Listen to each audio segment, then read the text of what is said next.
True. True, true, true, true, true. In this video, we'll go over 20 true or false statements about the Burning Crusade expansion, in which I'll give you a prompt, and then you'll have 5 seconds to answer whether it's fact or crap. Then I'll give... Can I pause it or not? I want to ask you guys right now. Can I pause it or not? People, I don't think I should be able to... No? Okay, all right. No pausing. No pausing whatsoever. Give you a grade at the end of the video based on how many you got right, so let's get started. One of the best rotations for Warlocks was to spam Shadow Bolt and nothing else. No, okay, just a minute. That is true, but that could also be false because you did technically have to apply Curse of the Elements before you engage the boss. So it was not nothing else, but yes, Shadow Bolt rotation was true. Okay, I've already gave my fucking answer. I said it's true. Like, I already gave the answer. Else.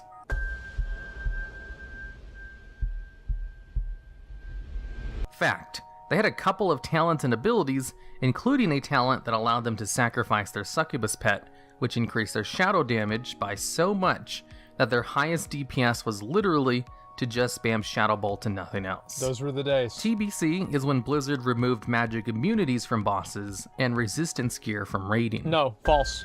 False. You had to have resistance gear for Hydros, actually, in that raid right there. Crap. There were still some bosses, like the Fel Reaver and Tempest Keep, who were still straight up immune to schools of magic. Yep. The Fel Reaver was immune to all poison damage, for example, and some fights still required resistance gear. But the Burning Crusade was the last expansion that had the widespread use of resistance gear, as there was a little bit of it in Wrath of the Lich King and even a tiny bit of it in Cataclysm. I don't remember that at all. So it wasn't the expansion that it fully died in. Okay. With Paladins and Shamans going cross-faction, TBC was the first expansion with no faction-specific abilities. False. False. Absolutely false. Crap. Prior to the Burning Crusade, only Alliance players could be Paladins, but with the addition of Blood Elves to the Horde... Yo, boys, you cannot forget about Star Shards. Do not forget about Star Shards. That would delete people. The Paladin class became available to both sides. In an attempt to keep the factions separate, 2 faction-specific seals were added to the game. Oh yeah, Curse Alliance of Blood. Paladins got Seal of Vengeance, and Horde Paladins got Seal of Blood. And oddly enough, the 2 seals had completely different game mechanics. They didn't just have different names for the same ability. Also, all of the priest races had their own specific spell unique to them. And shamans still have faction-specific abilities today, with heroism and bloodlust. That's right. The BM Hunter rotation was so simple, it could you used to have a scroll wheel and it would do steady shot and then also kill command. You were able to do 4,000 DPS on Terron Gorefiend because you had low armor because he apparently had like cloth armor or something like that. Macro to 1 button.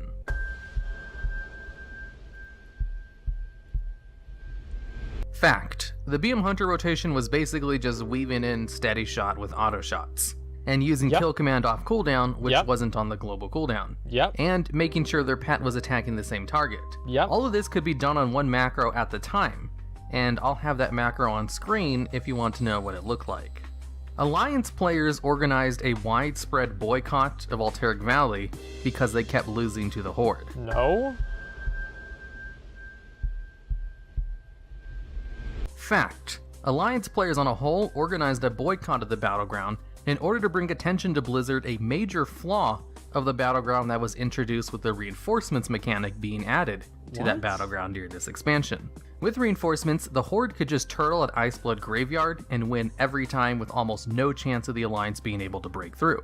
So to solve this problem, Blizzard moved the Horde starting point further back in the map, which made it a lot more difficult for Horde players to pull off the turtle method, and thanks to all of the other Alliance advantages, kind of balanced out the Battleground and fixed the problem. It fixed the problem and it balanced it back from being about like 50-50 down to 90-10, where Alliance win 90% of the time, which is obviously the way that it was supposed to work from the beginning.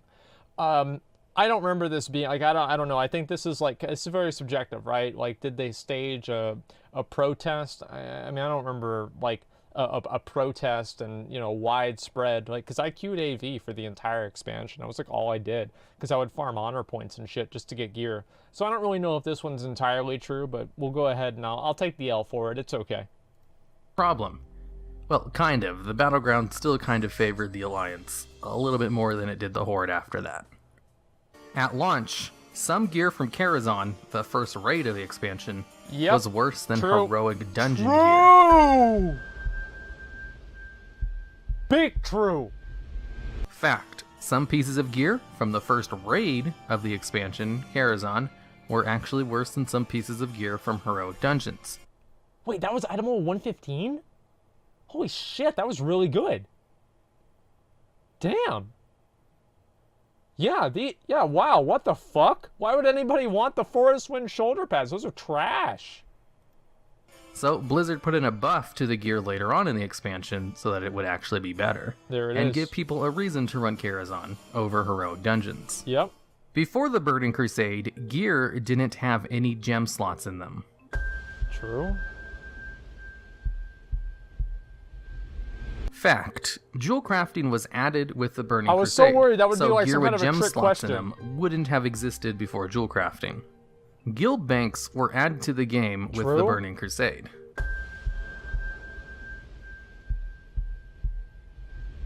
Fact. Before TBC, players would just trade everything with each other, and sometimes they would even have an alt whose sole purpose was to store stuff for the guild. This is one dude. We had everybody send all their shit over this one dude. He was the guild bank alt.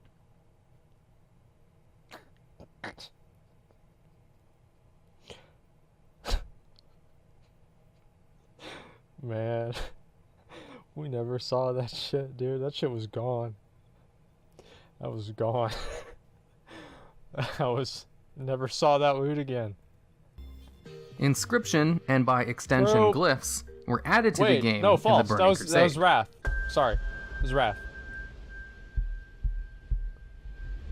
Crap. Inscription was added with Wrath of the Lich King. Jewel crafting was added in TBC though, so there was a profession added to the game with this expansion. It just wasn't Remember the Inscription. glyph system? Those were Kael'thas great. was unkillable when first available because of a massive amount of bugs and over-tuning. Big true. Fact, there was tons of them, but some of the bugs are kind of interesting, as one of the bugs was solved by another bug.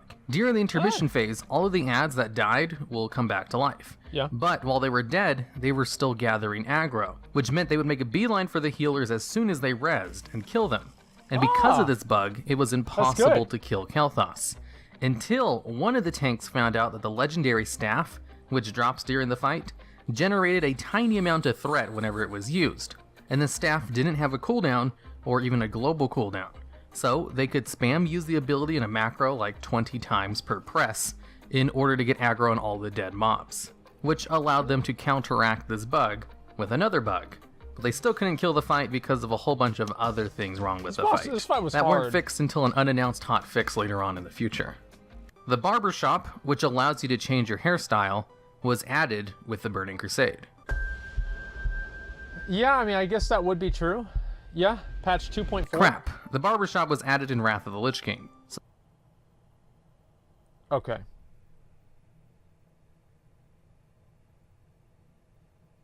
Okay. It came out during TBC.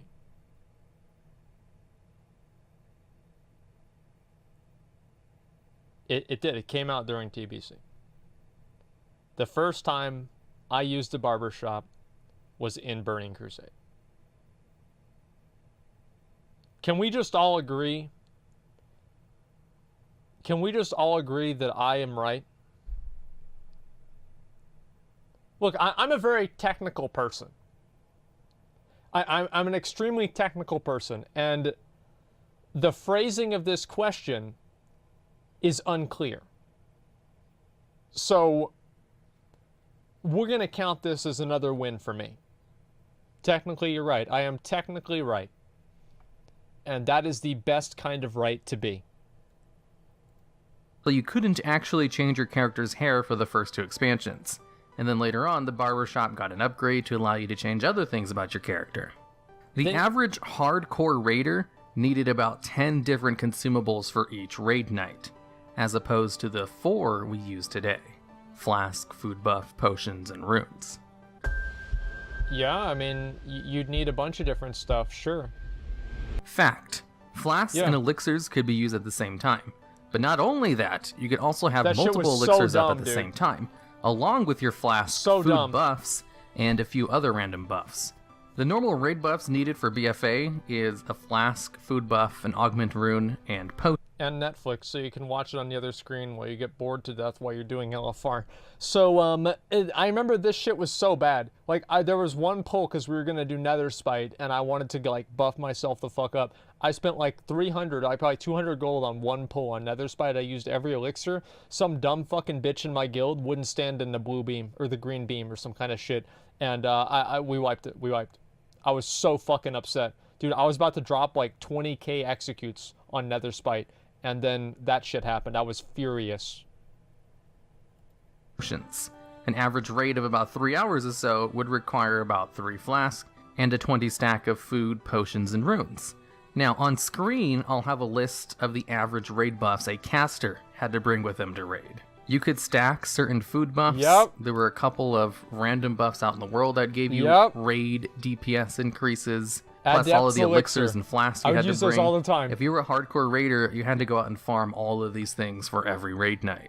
Look at that. Illidan was the final boss of the final raid of Black Temple. And that's why we have a Black Temple time locking. No. Sunwell, like, no. Crap. Illidan wasn't the final boss of the expansion, and wasn't even in the final raid, despite all of the marketing materials for the Burning Crusade featuring Illidan prominently. Well, yeah, because what happened is they were like, yeah, so when's Wrath coming out? Next year? So what are they supposed to do until then? And then that same guy asked the same thing 10 years later in WoD. And then the guy's like, I don't know, fuck him. This didn't happen again until Warlords of Draenor, when Grom was promised to be the final fight at the end, and ended up as Archimonde the last second. What a fucking disaster. The first tier of flying mounts only increased your movement speed by 60%, and were very slow. True! Fact, the default training of flying mounts only increased your movement speed by 60%. It was so bad. And were actually slower than epic ground mounts. It was so bad. And really incentivized trying to farm out the gold needed to buy epic flying, which so was bad. 280% movement speed. Yep. Which was a gigantic improvement to the flying mounts. The first tier of movement speed for flying mounts wasn't increased to 150% until Wrath of the Lich King. I like that better. I really like that a lot better. I wish they did that. I wish they did shit like that now, like, because it just seems like flying mounts, like, I don't know, it's just cool that I don't know, like, there's so many like nuanced special things that the old game had that made it what it was that we don't really have now. And I don't know, it's just like, it's like, you get the outcome, right, of like having to farm out 5,000 gold. I remember I was talking about like to Civ HD about this in Allcraft, and that shit was just so good, man.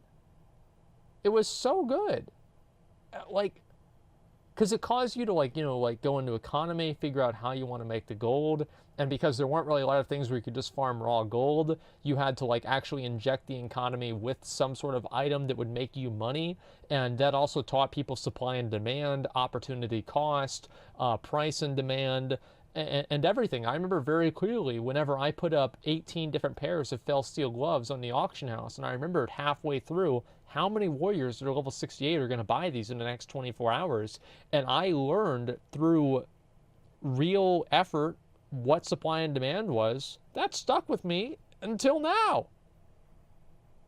Like, it's weird that, like, you look at like the old systems they had, and there were all these like unintended, or maybe they were intended, there were all these secondary effects that they created that were just so magical, and they made the game so special.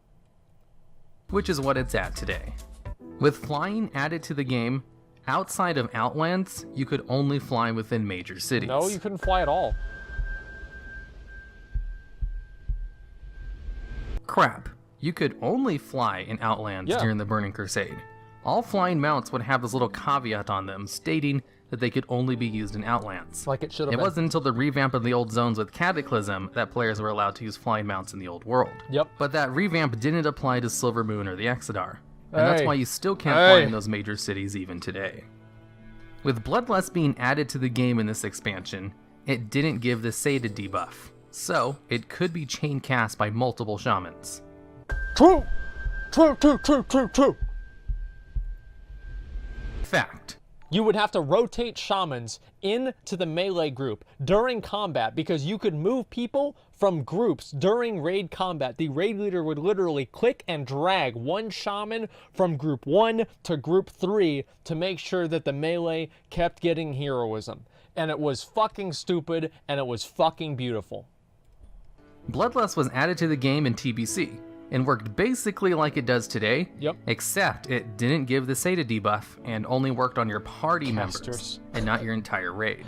Fucking So you nerds. could chain cast went Bloodlust to on the a melee. party if you had enough shamans in it, which was something that was done by a lot of raids, There it and is. kind of the reason they added the Sated debuff.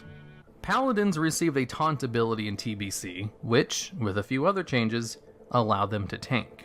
True. True.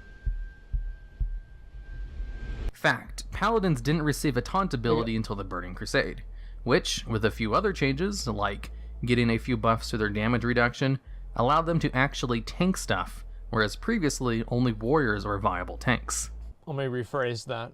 It made paladins the best tanks in TBC.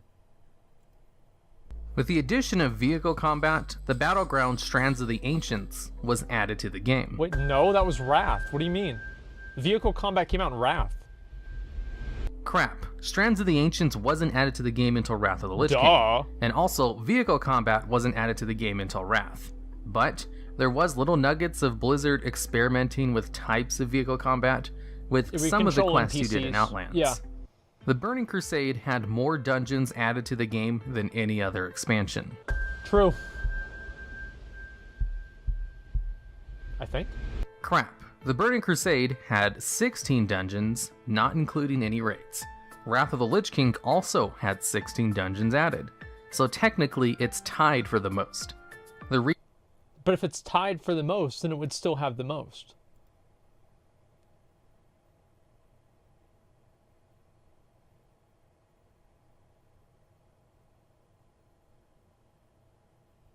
Like,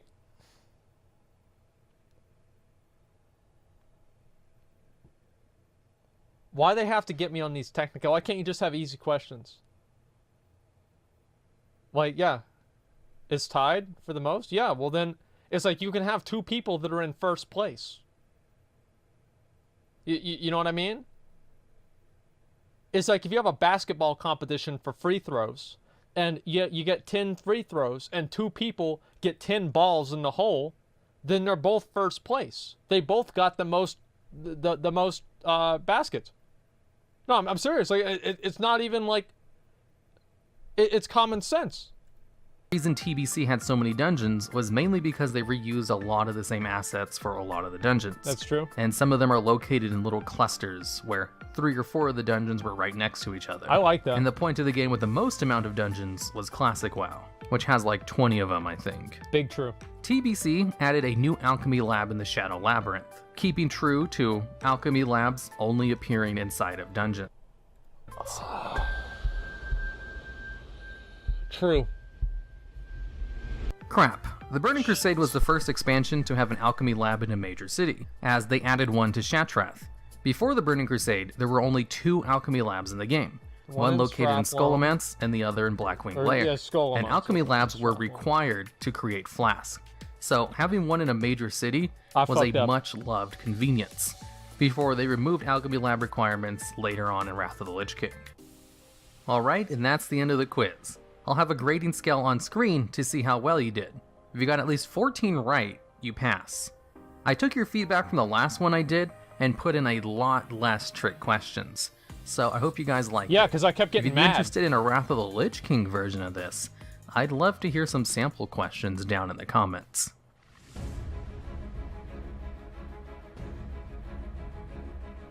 Okay. So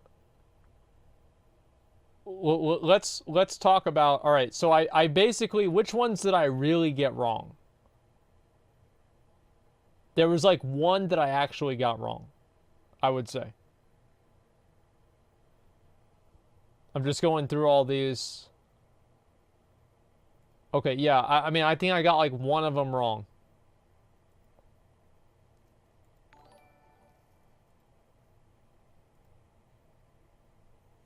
Yeah, I got one wrong. This is the only one that I got wrong. Because the other two are bullshit. They're too subjective, and it's hard to say what the answer would really be. Yeah, so I got one wrong. You know what? Let's say the other two that I got them half wrong. So we'll take 2.5s and the one, and then that's two. Okay, so I got two wrong, which is basically just one, but I just want to keep the chat happy, so we'll say I got two wrong. And I got an A. Obviously, I got an A. I'm I know everything. So this is, the only question is worded really, really badly. Wait, fucking no, it's not. Like, how's that bad? Like, let me look at the question here. The final boss of the final raid of Black Temple.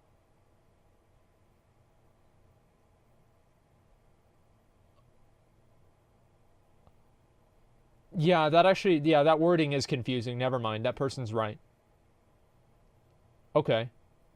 Being tied for first is... Yeah, see, look at this. 2 weeks ago, Zinnick, dude, I'm going to give him a +1. True, dude. Fucking true. Let's see. Yeah, I knew I got it right. Yeah, of course this guy knew. Fucking Matt, yo, relax, dude. I'm going to look at it in a minute. Like, give it a break. He said more than any other. No, he said that, but it was the question that you're answering. So his statements about the question are qualifying. So like I had more dungeons added to the game than any other expansion. Wait, that would make me wrong. Yeah, because if it had more and it didn't have more than Wrath. Yeah, no, I am wrong. No, I'm wrong. No, you're right. You're right. I'm wrong. No, because more, like if two people have $20, one person A does not have more money than person B because they both have $20. There it is.